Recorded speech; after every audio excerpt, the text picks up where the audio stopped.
बर, तू म्हणतेस म्हणून फक्त एका अटीवर जाणार आहे मी. आणि नाही करमलं तर परत येणार मी. चला तर मग पारू, आजीची बॅग भरायला घ्यायची का? आणि पारू, मला काय वाटतं आपणही निघूया. आजी, आता तुझी बॅग भरायला घेतो आणि आम्ही पण निघतो बर का? काय? कुठं? पुस्तक. एक मिनिट, कुठे निघालास? अगं, अहिल्या देवीनी तुमचा स्वीकार केल्याशिवाय तुम्ही इथून कुठं बी जाणार नाही. आजी, आजी, हे घर तुमचं बी आहे, हितच राहायचं सांगून ठेवते. तू इथे नसताना आम्ही इथे कसं राहू? आजी, तुम्ही होतात म्हणून या घरात आमचा जीव राहिला. आता तुम्हीच नाही तर हे घर घर नाही. तुम्ही नाही ठरवायचं ते,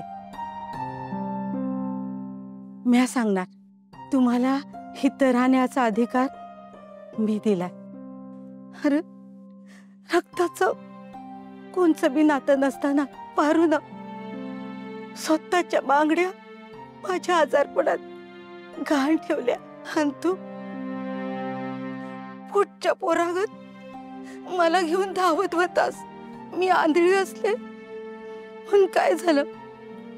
माझ्याबद्दलची तळमळ, माया समजा दिसत होत मला. तुम्ही दोघं बी नसतात तर काय केलं असतं? मी कुठं बी मरून पडले असते. कोणाला खबर बी नसती.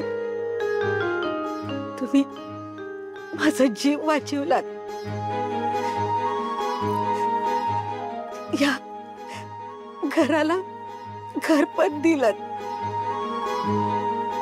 तुमचं समज चांगलंच होणार आहे. आशीर्वाद आहे तुम्हाला. अहिल्या देवी बी लवकरच तुम्हाला घ्यायला येणार आहेत. आई, चला निघूया. पाया पड. आजी, सुखी राहा.